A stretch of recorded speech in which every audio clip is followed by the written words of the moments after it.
It would be difficult to say which is more impressive, that in little over 100 pages, René Guénon is able to provide convincing solutions to questions that certain philosophers have quarrelled over for centuries, while most declare unanswerable, such as what is the universe, where does it come from, and why do we experience it? Or that the answers he provides are decisive enough and apparent enough in themselves to require almost no justification whatsoever, only explanation, which he provides in such a way as to virtually remove all doubt. This by itself lends credibility to Socrates' statement that all learning consists only of remembering that which was already known before birth.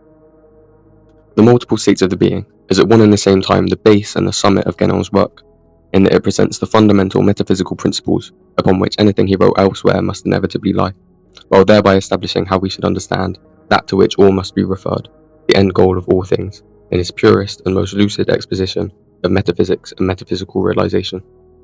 The study is anchored around the point of view of the human being, and the possibilities of realization that exist for the being residing in the human state. But, by way of analogy between the microcosm and the macrocosm, to study the full range of human possibilities is to study the nature of total possibility. After all, if we assume non-duality, it is inevitable that, quote, the self, as we have seen in the last chapter, must not be regarded as distinct from Atma, and moreover, Atma is identical with Brahma itself, end quote. The self is the true principle of the being, for which the manifest being is only one possibility of development, and which remains unaffected by it, just as it remains unaffected by the other possibilities that it contains within itself in eternity, these constituting an indefinite multiplicity. Brahma is metaphysical infinity, the supreme principle of all things, which, admitting nothing outside of itself, cannot be determined in any way whatsoever, and is therefore entirely without limits. As all affirmation implies a negation of anything not included in that affirmation, nothing positive can be affirmed regarding infinity. If we wish to make any statement about it at all, we must restrict ourselves to the negation of limits, which is the only thing that would allow for the total affirmation of the universal all. Many philosophers have sought to answer the question, why is there something rather than nothing? But Guénon is able to expose the absurdity of this question when the discussion is grounded in proper metaphysical principles. Privation can only take the form of a limit, whereas the absence of limits cannot be applied to anything besides infinite possibility, and it is the very nature of true possibility that it must be realized to the extent that it is truly possible. While human beings may speculate about what might be in the future, or could have been if things had turned out differently in the past, this speculation can only arise from a lack of awareness regarding the totality of causes that determine the unfolding of existence. For example, when a coin is tossed, it would appear that there is a 50% chance for it to land on either side, but as it has been tossed from a certain angle with a certain amount of force on account of the disposition of the person who tossed it, there is really a 100% chance that it will land on the side that it does. Similarly, if a person sits down to make a decision, the limits of their perspective, the extent of their desire, and other factors determined by the nature of the individual and the situation in which they find themselves determine the decision they land upon. However closely the forces in their mind may be competing, it's necessary that some of these forces be stronger than others. Since metaphysics, properly speaking, is the study of that which is beyond succession, a metaphysical distinction between the possible and the real is ruled out all the more decisively, such that metaphysical infinity, which is total possibility, necessitates the reality and actuality of an infinitude of possibilities. The first of these possibilities, which can be spoken of determinately, is being, that which is. But the existence of being does not exclude the existence of possibilities of non-being, that which is not, without this term being understood in a purely privative sense. To negate being is to negate a limit, and therefore, as long as no other limit is affirmed in its place, to affirm all that is transcendent to it. If we take metaphysical infinity to be beyond being, being cannot occupy a position of privilege amongst possibilities of a different order, as the finite is necessarily nil in comparison to the infinite. And it's this fact that allows a possibility such as being to be simultaneously necessary and contingent. Necessary insofar as it's possible, yet contingent insofar as it's incomparable to the whole.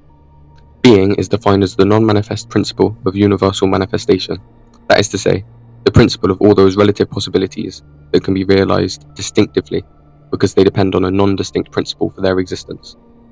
In fact, pure being can be considered as merely an aspect of non-being. Quote, if we nonetheless still speak of states of non-manifestation, is not to establish thereby a sort of symmetry with the states of manifestation, which would be unjustified and altogether artificial, but because we are forced to introduce a distinction of some kind, lacking which we could not speak of it at all. However, we must be aware that this distinction does not exist in itself, and it is we who give it its altogether relative existence, since only thus can we envisage what we have called aspects of non-being, even as we admit the inadequacy and impropriety of such an expression. End quote. The unity of pure being is reflected in the unicity of universal manifestation, in which every possibility is linked in some way to every other possibility. Yet those among these possibilities which are compatible with each other, such as space and time, come to exist alongside each other immanently within a given state of existence. However, the compatibility of one or more possibilities that allows them to be realized alongside each other does not prevent the realization of other possibilities elsewhere in the way proper to them, any more than the existence of roundness in one object prevents the simultaneous existence of squareness in another, despite the fact that the two qualities couldn't be simultaneously applied to the same object.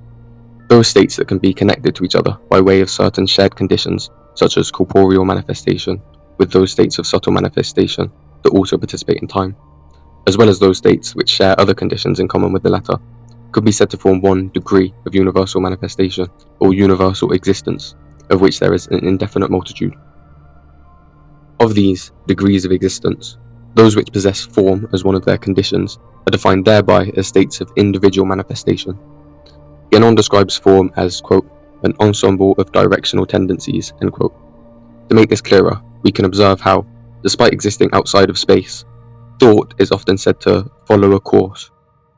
The supra-individual states contain the individual states in principle, synthetically, in pure intellectuality. This is Plato's realm of ideas. The principle of our degree of existence, as it's contained in pure intellectuality, is identical to the primordial state of man. The being situated in this state is permanently free from the vicissitudes of individual existence and the cycles of death and rebirth, while encompassing and determining all the possibilities of our world. Quote, the one and only man exercises his role as unmoved mover from his position at the center. He controls everything without intervening in anything, end quote. The adoption of this point of view by one being does not prevent other beings from perceiving that same world in succession, as the latter point of view is really illusory, and the individualities encompassed by primordial man do not really affect the true nature of a being that experiences such an individuality, as if it were its own. The primordial state of man is the pure intellect in its true unity, which appears as multiple from the contingent points of view experienced by individual beings. It finds its expression within these beings, in the form of individual consciousness, which can be considered as the principle and center of their own particular individuality. The integral individual consciousness is capable of a development that stretches far beyond ordinary waking consciousness, something especially apparent in the dream state, where it controls a variety of characters and scenarios without the full comprehension of the ego. That is to say, although everything experienced in a dream is determined by the individual's own consciousness, he perceives it as if it were separate from himself. Similarly, in waking existence, he believes the other beings he comes across to be entirely separate from himself, despite the fact that the core of his being is identical to the core of their being. Individual consciousness is inherent to various species, but what differentiates man from these is the mental faculty, self-consciousness, which gives rise to the notion of the I. This mental faculty consists of reason, memory, and imagination. Reason, the instrument of analytical, discursive knowledge, is only capable of partially reflecting the knowledge of the intellect, as the moon reflects the light of the sun. Yet despite the passive role it plays in relation to pure intellectuality, it nonetheless plays an active role in relation to emotion, which is another possibility of subtle manifestation of an inferior order, more closely linked to corporeal manifestation. Corporeal manifestation is in fact permeated by elements of subtle manifestation, as Guénon says, quote, in truth, there is no reason to separate the corporeal much more profoundly from other individual orders, that is, from other modalities belonging to the same individual state envisaged in the integrality of its extension, then the latter must be separated amongst themselves, since it is situated on the same level as they in the totality of universal existence, and consequently, in the totality of the states of the being, end quote. So far, we have considered the increasing limitation of the being, which follows a downward course starting from the supreme principle, metaphysical infinity, and ending at the corporeal modality of the individual, the limit of his fixation. But the same chain of states that provides the means for this descent may also be retraced ascendingly, and, quote, the realization of the total being can be accomplished taking any state at all as a base or point of departure, by reason of the equivalence of all contingent modes of existence, when regarded from the standpoint of the absolute, end quote. Through initiation and the subsequent initiatic work, the being would have the potential to ascend through a hierarchy of states of subtle manifestation before making the transition from the formal states to the states of pure intellectuality, the transition from the lower to the upper waters, passing through an intermediary stage.